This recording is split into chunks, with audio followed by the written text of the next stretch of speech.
Revenge films.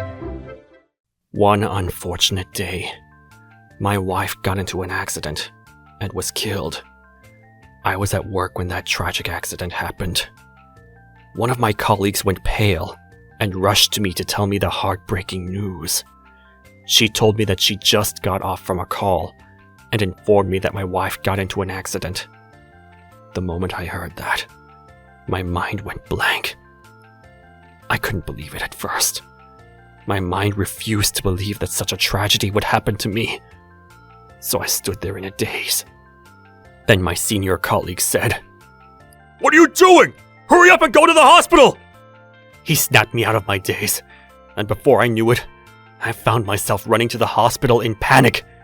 However, when I arrived at the hospital, my wife was already dead.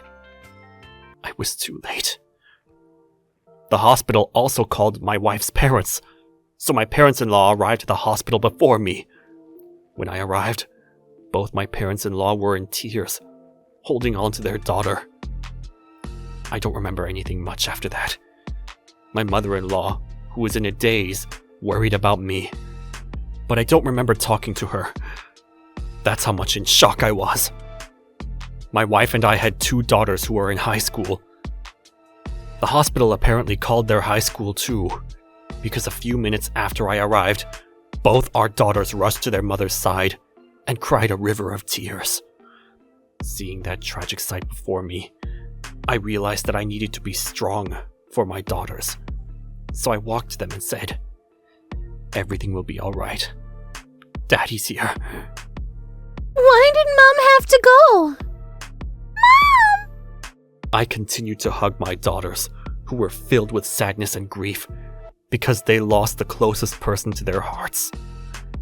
I then held a funeral for my beloved wife. My wife was very cheerful, and was liked by everybody. She used to always have a chat with the neighbors.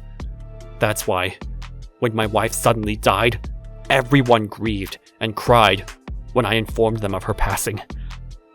While I was greeting everyone who attended the funeral, my older brother and his wife arrived at the venue. "What are you doing here? Why are you here?" "I went out of my way to come here. What's with that tone of voice?" There's a proper reason as to why I talk with this tone of voice to my older brother. My wife used to be very cheerful and full of life, and she always smiled and laughed and enjoyed life to the fullest. However, she was quite fragile physically. She had a tendency to get sick easily. So even when she went to work, there were times when she came home early because of her physical condition. There were plenty of days when she couldn't keep working. That's why I suggested to my wife that she resign from work and become a full-time housewife and be the boss in the house instead. My wife might not have earned a living after that, but she was doing her best to save up on our expenses using coupons and good deals. Thanks to her proper management of our finances, we were able to survive with my meager income alone, and the food she cooked always tasted amazing. That's why we might not be a wealthy family, but we were very happy and blessed to have each other.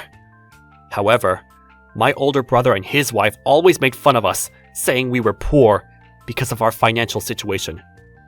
I didn't go to college, but my older brother did. He always put on an act, so he pretended to be nice to everyone outside. That's why he had better job opportunities and lived a better life. However, my older brother underestimated my wife, saying that she was a sickly woman who wasn't capable of working, and he always treated her like a good-for-nothing and a failure. That's why I didn't want to get involved with him with anything, and frankly speaking, I didn't want to see him ever. As for my sister-in-law, she made fun of my wife, saying that my wife was poor. I'm sorry, but I'm gonna have to ask both of you to leave! I don't want people who don't even mourn for the deceased to be here and attend this funeral! I made it clear that I didn't want them there, and drove them away. They were swearing when they left the hall, but there were many people mourning for my wife, so I wanted my older brother and his wife to leave as soon as possible. That's why I pretended like I didn't hear their swearing. Then my wife went to heaven after everyone saw her off. After the funeral, I sorted my wife's belongings. I stumbled upon the insurance details that my wife had. I realized that she thought of her family first, because sufficient insurance coverage was in place. Tears started gushing out from my eyes. Since we had 2 daughters, when my wife was still alive, I remembered having a conversation with my wife about insurance. We were barely getting by financially, so we couldn't get into an expensive insurance. But if ever I die, I still need my family to be taken care of. So I got into an insurance with a high amount. During that conversation, my wife suggested that if she ever died first, she wanted us taken care of, so she also needed insurance. However, both our daughters had hospitalization insurance. I didn't think it was possible for the financial situation that we were in to have both of us in an expensive insurance. So I joked a little and said, "Don't worry about that. You're quite lucky, so I'm sure you'll live a long and happy life." That's what I jokingly told her. However, since my wife was aware that she had a weak body, she did everything she could to save up and then save some more. She made sure she didn't miss a payment just in case something happened to her. My wife might have been sickly and unable to work, but when I thought that she truly thought of us, her family, until her last breath, I was thankful for her efforts. But also, at the same time, reality suddenly rushed in.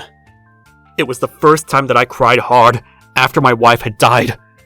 After my wife went to heaven, I slowly started my life with my daughters. Then one afternoon, my older brother and his wife came to our house.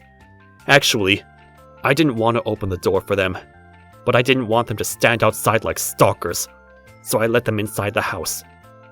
The moment my older brother sat down, he gave me a suggestion. "It's probably hard for the 3 of you to live without your wife. How about the 5 of us live together?" My older brother and my sister-in-law grinned broadly after he said that.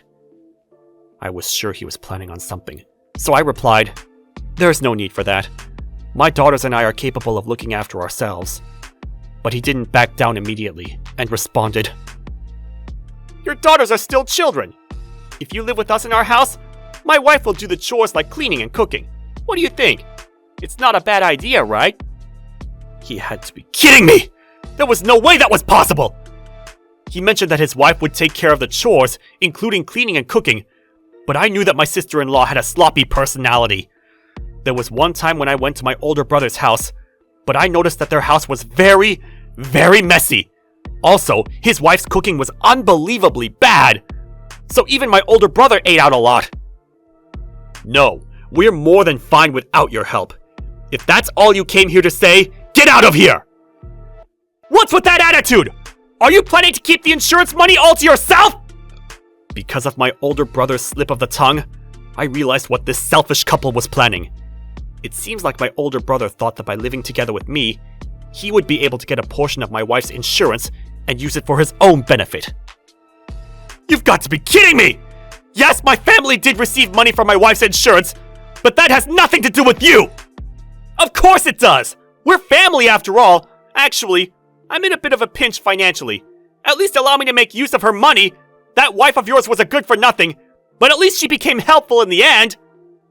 Looking at my older brother and his wife laugh about my wife like maniacs, I flipped out and couldn't control my emotions.